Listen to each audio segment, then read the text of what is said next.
Hello दोस्तों, my name is Abhishek Kumar. हम आपका अपने एलजे स्टडी चैनल में स्वागत और अभिनंदन करते हैं। आज हम आपको बताएंगे रियल नंबर क्या होते हैं, जिसे बोलते हैं वास्तविक संख्या, जो ये क्लास 10th का टॉपिक है। बहुत ही अच्छे तरीके से आपको बताएंगे, तो वीडियो को पूरा देखिएगा। हमारी वीडियो को चाहे लाइक करिए या ना करिए, चाहे हमारे चैनल को सब्सक्राइब करिए या ना करिए, लेकिन आप हमारे वीडियो को पूरा देखिएगा। 100% की गारंटी लेता हूँ, आपको समझ में आएगा। तो चलिए चलते हैं व्हाइट बोर्ड पर। देखिए, वास्तविक संख्याएं क्या लिखा है। वास्तविक संख्याएं दो प्रकार की होती हैं, परिमेय तथा अपरिमेय संख्याएं। परिमेय तथा अपरिमेय संख्याओं को मिलकर जो संख्या बनती है वही होती है वास्तविक संख्याएं। ठीक, तो परिमेय तथा अपरिमेय संख्याओं को मिलकर वास्तविक संख्याएं बनती हैं। देखिए,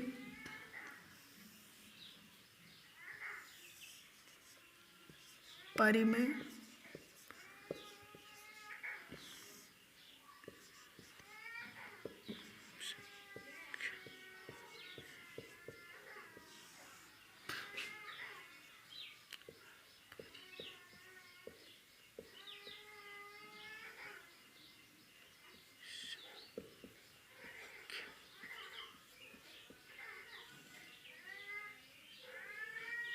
परिमेय संख्या तथा अपरिमेय संख्याओं को जो मिलकर संख्याएं बनती है वही वास्तविक संख्याएं होती हैं। ठीक, तो अब आप सोचेंगे परिमेय संख्या क्या होती है।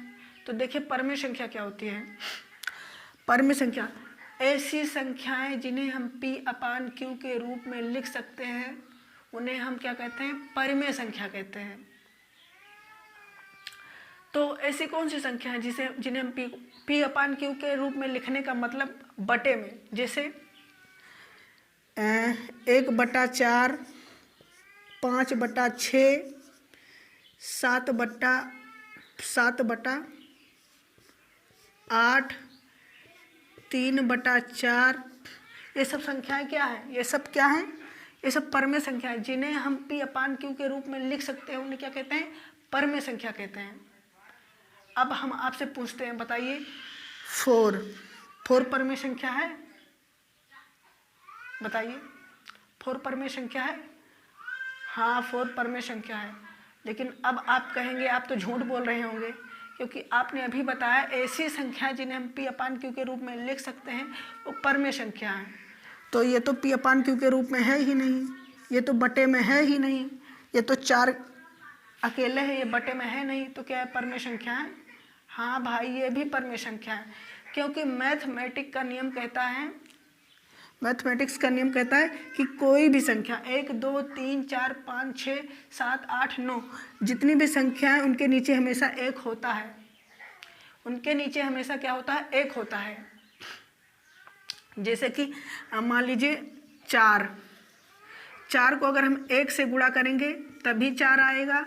अगर 4 को हम 1 से भाग करेंगे तभी भी 4 आएगा। ठीक, तो इससे कोई मतलब नहीं है। ठीक, तो हम इसके नीचे 1 लिख सकते हैं। ठीक, तो 4 भी एक परिमेय संख्या है। 2 लिखें तो 2 भी एक परिमेय संख्या है। 5 लिखें तो 5 भी एक परिमेय संख्या है। मतलब 1, 2, 3, 4, 5, 6, 7, 8, 9, 10, 11, 12 ऐसी जितनी भी संख्याएं आती हैं सब की सब क्या है, परिमेय संख्या है।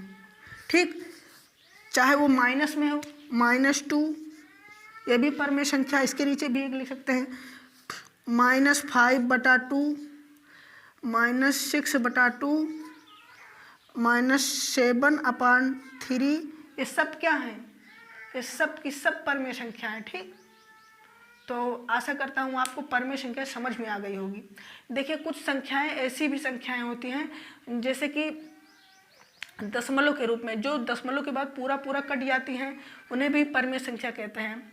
या फिर दशमलव के बाद पूरा नहीं कटती तो वही आवर्त आता है बार बार, तो उन्हें भी परिमेय संख्या कहते हैं। तो वो आपको हम 1.3 में बताएंगे। ठीक, वो आखिरी में हम आपको बताएंगे, क्योंकि उसमें वैसा सवाल है। ठीक, तो अभी तो हम सिर्फ बेसिक बता रहे हैं और आगे वैसा बताएंगे। ठीक, तो अब देखिए अपरिमेय संख्याएं क्या होती हैं। अपरिमेय संख्याओं के बारे में समझिए। सेम इसी का उल्टा, इसे पी अपान क्यू के रूप में लिख सकते थे, उसे पी अपान क्यू के रूप में नहीं लिखेंगे। तो ऐसी संख्याएं जिन्हें हम पी अपान क्यू के रूप में नहीं लिखते हैं उन्हें क्या कहते हैं? अपरिमेय संख्या कहते हैं। जैसे कि अब आप तो सोचिए ऐसी कौन सी संख्याएं बची जिन्हें हम पी अपान क्यू के रूप में नहीं लिख सकते? 1 2 3 4 5 ये तो थी, लेकिन हमने बताया कि इन्हें पी अपान क्यू के रूप में लिख सकते हैं, क्योंकि 1 2 3 4 ऐसे सभी संख्याएं जो हैं इसके नीचे 1 होता है। माइनस में भी -2 -3 इसके नीचे भी 1 होता है। तो सभी तो संख्याएं हो गई लगभग जिस सबके नीचे हम 1 मान सकते हैं। तो आप दिमाग लगाइए कि ऐसी कौन सी संख्याएं बची जिन्हें हम पी अपान क्यू के रूप में नहीं लिख सकते। दिमाग लगाइए आप, देखिए ऐसी संख्याएं हैं। देखिए कौन सी संख्याएं ऐसी संख्याएं हैं, इसे हम रफ कर दे रहे हैं। ठीक, ऐसी कौन सी? अंडर रूट वाली संख्या। अंडर रूट में जितनी संख्याएं होती हैं वो सब क्या होती हैं? अपरिमेय होती हैं। ठीक, देखिए अंडर रूट 2 हो गया, अंडर रूट 3 हो गया, अंडर रूट 5 हो गया, अंडर रूट 6 हो गया, अंडर रूट 7 हो गया, अंडर रूट 8 हो गया, अंडर रूट 9। भैया अंडर रूट 9 परमेय संख्या है। ठीक, अभी रुकिए, अभी हम बताएंगे क्यों परमेय संख्या है। ठीक, और अंडर रूट 4 देखिए हम यहाँ नहीं लिखे, अंडर रूट 4 भी एक परमेय संख्या है। ठीक, तो अंडर रूट 9 अंडर रूट 4 क्या है? एक परमेय संख्या है। 16 भी एक परमेय संख्या है। ठीक, तो ये सब संख्याएं क्या हैं? ये सब संख्याएं जो यहाँ लिखी हैं इसे छोड़कर ये सब संख्याएं क्या है? अपरिमेय संख्या है। ठीक, अब हम बताते हैं कि अंडर रूट 3 और अंडर रूट 9 और अंडर रूट 4 कैसे परमेय संख्या है। ठीक, देखिए अब इतना तो जानते होंगे कि एक्स स्क्वायर अगर अंडर रूट है तो ये जो स्क्वायर है ये अंडर रूट को काट देता है। इतना जानते हैं? अगर नहीं जानते तो जान लीजिए कि ये जो 2 है ये अंडर रूट को काटता है, और क्यों काटता है हम इसे भी बताएंगे। ठीक, देखिए क्यों काटता है। देखिए अंडर रूट 2 को हम लिख सकते हैं। देखिए अंडर रूट का मान क्या होता है? अंडर रूट को हम लिख सकते हैं 1/2। ठीक, अंडर रूट को हम क्या लिख सकते हैं? 1/2। तो मान लीजिए एक्स स्क्वायर है और अंडर रूट है, तो अंडर रूट को हम क्या लिखेंगे? 1/2। तो अंडर रूट ना लिखकर हम इसे लिखेंगे 1/2। ठीक, अब देखिए अब यहाँ जब कुछ नहीं रहता इंटू रहता तो इससे गुणा हो जाता है, क्योंकि एक्स स्क्वायर और ऐसा रहे तो दोनों में गुणा हो जाता है, तो हो जाता है x की घात 4। ठीक, ऐसा हो जाता है। अब यहाँ देखिए,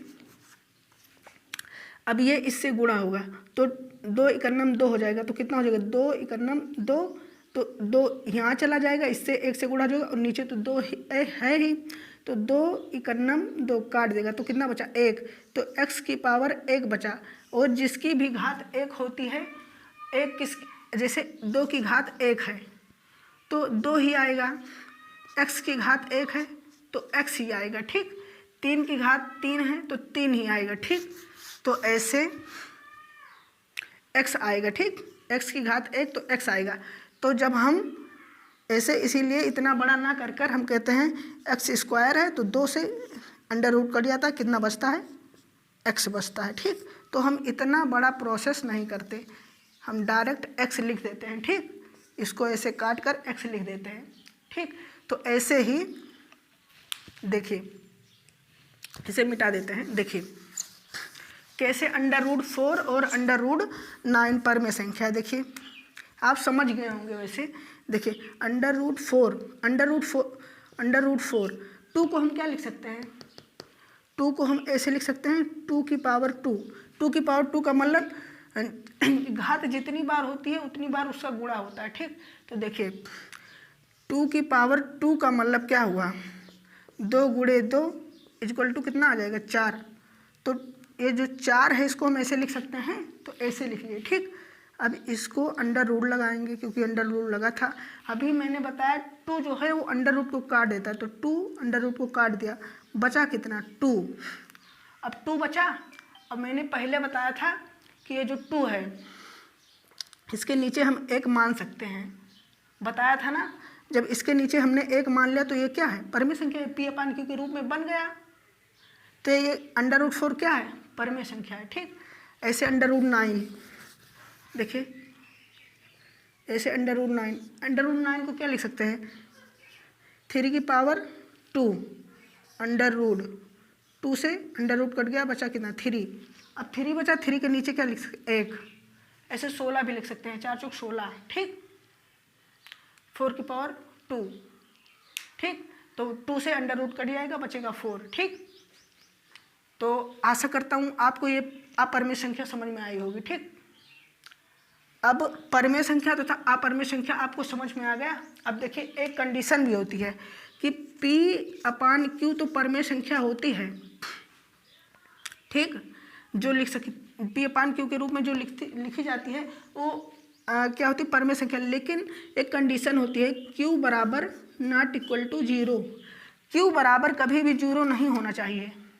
अगर मान ली Q बराबर कभी भी 0 हो गया तो उस संख्या क्या चली जाएगी, अनंत, क्योंकि 0 से हम किसी भी संख्या में भाग देते हैं तो आंसर क्या आता है, अनंत। मान लीजिए अगर हम Q बराबर 4 है, Q बराबर 0 रख दिए, P का मान तो 4 है, Q बराबर 0 रख दिए, अब 0 से इसमें भाग देंगे तो अनंत चला जाएगा, ठीक। तो Q बराबर कभी 0 नहीं होना चाहिए, ठीक। तो आइए हम इसे रब करते हैं, ठीक, आगे बताते हैं। तो दोस्तों हम आ गए हैं परमेय संख्या पर। अब हम आपको आप परमेय संख्या तथा अपरमेय संख्या तो बता दिए, अब बताएंगे परमेय संख्याएं कितनी प्रकार की होती हैं, ठीक। परमेय संख्याएं भी 2 प्रकार की होती हैं, पहली पूर्णांक संख्या और अपूर्णांक, ठीक। तो पहली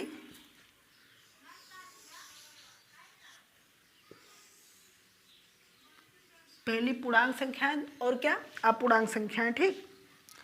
तो पहला तो हो जाएगा पूर्णांक,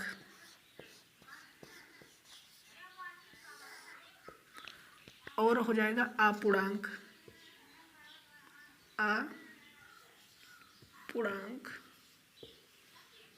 ठीक। क्या हो जाएगा, अपूर्णांक, ठीक। अब पूर्णांक संख्या क्या होती है, परमेय संख्या जो होती है वो 2 संख्याओं से मिलकर बनती है। किससे, पहला तो पूर्णांक संख्या, दूसरा अपूर्णांक संख्या।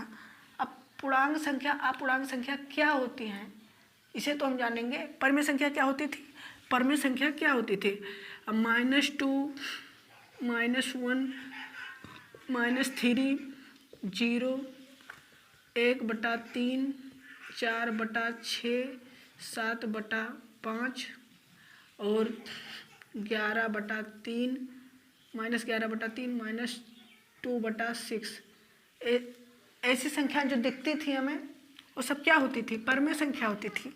अब इसी में हमको छांटना है पूर्णांक कौन है, अपूर्णांक कौन है, ठीक। तो देखिए इधर जितनी भी संख्याएं दिख रही हैं ये सब क्या है, अपूर्णांक संख्याएं जो बटा में लिखी गई हैं, ठीक। जो अपान में लिखी गई, जैसे 1/3 हो गया, 4/6 हो गया, 7/5 हो गया, -11/3 हो गया, -2/6 हो गया, ये सब किसकी कैटेगरी में आएंगी, अपूर्णांक की कैटेगरी में आएंगी, ठीक। और ये सब जो हैं माइनस, अब यहाँ देखिए यहाँ 1 भी रख लीजिए क्योंकि ये सब हम माइनस माइनस में कर दें, यहाँ कुछ संख्या प्लस में भी रख लीजिए, ठीक। तो -1 -2 -1 -3 0 1 2 3 4 ऐसे कई भी संख्या, ऐसी सभी संख्याएं क्या हैं वो पूर्णांक में आएंगी। तो पूर्णांक संख्याएं क्या हो जाएंगी, -1 -2 -3 0 और क्या 1 2 3 ऐसे ऐसे ऐसे ऐसे ऐसे क्या, ये सब संख्याएं क्या है, ये सब पूर्णांक संख्याएं हैं, ठीक। ये सब क्या है, पूर्णांक संख्याएं। अपूर्णांक संख्याएं में 1/3 2/6, 7/5 -6/2। ऐसी संख्याएं क्या होती हैं? अपूर्णांक संख्याएं होती हैं। ठीक, इतना समझ में आ गया? तो अब आइए आगे चलते हैं। ठीक, तो दोस्तों पूर्णांक, हमने आपको परमेय संख्या बताया कि परमेय संख्या 2 प्रकार की होती है, पूर्णांक तथा अपूर्णांक। अब बताएंगे पूर्णांक भी संख्या जो है वो भी 2 प्रकार की होती है। ठीक, तो पूर्णांक संख्या जो है वो भी 2 प्रकार की होती है।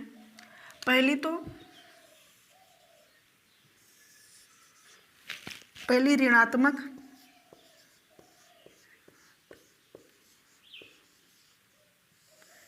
पहला ऋणात्मक पूर्णांक हो जाएगा, दूसरा हो जाएगा धनात्मक पूर्णांक। धनात्मक पूर्णांक जिसे हम पूर्ण संख्या भी कहते हैं। ठीक, पूर्ण संख्या, होल नंबर। ठीक, जिसे हम क्या कहते हैं? पूर्ण संख्या, होल नंबर। अब पूर्णांक संख्या क्या होती है? -1, -2, -3, ऐसे ऐसे ऐसे करके, और इधर 0, 1, 2, 3, ऐसे ऐसे ऐसे बहुत संख्याएं होती है। ठीक, ऐसे ऐसे क्या होती हैं? बहुत संख्याएं होती है। ठीक, तो आप नाम से ही जान जाएंगे, ऋणात्मक जिस संख्या में माइनस लगा है बस वही है। ऋणात्मक तथा धनात्मक संख्याओं को मिलाकर क्या बनती है? पूर्ण संख्या बनती है, पूर्णांक बनता है। ऋणात्मक तथा धनात्मक पूर्णांक को क्या मिलाकर क्या बनता है? पूर्णांक बनता है। और पूर्णांक यही सब पूर्णांक है। अब इसी में जो माइनस वाला दिख रहा है, जो माइनस में दिख रहा है, वो यहाँ हो जाएगा। जो बाकी 0 से लेकर 1, 2, 3, 4 बचा है वो सब धनात्मक संख्या हो जाएगी। ठीक, तो -1, -2, -3, -4, -5, ऐसे ऐसे ऐसे ऐसे जितने भी संख्याएं माइनस में होंगी वो सब क्या हो जाएंगी? ऋणात्मक पूर्णांक। धनात्मक पूर्णांक क्या है? 0, 1, 2, 3, 4, 5, 6, ऐसे ऐसे क्या हो जाएंगी? धनात्मक पूर्णांक। क्या हो जाएंगी? धनात्मक पूर्णांक। तो अब आपको ये भी समझ में आएगा ऋणात्मक पूर्णांक, धनात्मक पूर्णांक क्या होता है। ठीक, एक चीज आपके दिमाग में घुसेर देंगे। ठीक, तो ये समझ में आ गया। अब चलते हैं आगे। ये जो धनात्मक पूर्णांक होते हैं ये भी 2 प्रकार के होते हैं। ठीक, शून्य और प्राकृतिक संख्याएं। तो आगे चलते, तो दोस्तों हम आ गए पूर्ण संख्या पर। ठीक, अब पूर्ण संख्याएं भी 2 प्रकार की होती हैं। पहला शून्य पूर्ण संख्या क्या होती है? पहले ये लिख दीजिए, 0, 1, 2, 3, 4, 5, ऐसे ऐसे जो जितनी भी संख्या होती है सब क्या होती है? पूर्ण संख्या होती है। तो इसमें तो पहला तो शून्य आता है, शून्य। अब दूसरा क्या आ जाएगा? प्राकृतिक संख्या, प्राकृतिक संख्या। ठीक, शून्य संख्या क्या होती है? 0, सभी लोग जानते हो। ठीक, अच्छे से बना देते हैं। 0, अरे भाई अच्छे से बन जा रहा है। हाँ, से बन गया। हाँ, अब प्राकृतिक संख्या क्या होती है? प्राकृतिक संख्याएं जो हमारी मम्मी पापा भाई बहन सभी लोग बोलते हैं, टीचर बोलते हैं बेटा गिनते सुनाओ, 1, 2, 3, 4, 5, 6, 7, 8, 9, 10। हाँ, यही होती हैं। थोड़ा सुन लीजिए। 1, 2, 3, 4, 5, 6, 7, 8, 9, 10, 11, 12, 13। 1, 2, 3, 4, 5, 6, 7, 8, 9, 10, 11। सुन लिया? 1, 2, 3, 4, 5, 6 ऐसी संख्या क्या होती हैं? प्राकृतिक संख्याएं होती हैं। तो आशा करता हूँ आपको समझ में आया होगा। तो अब अगली वीडियो प्लीज़ ज़रूर देखिएगा, वो वीडियो एक्सरसाइज पर बेस्ड होगी। ठीक, तो धन्यवाद।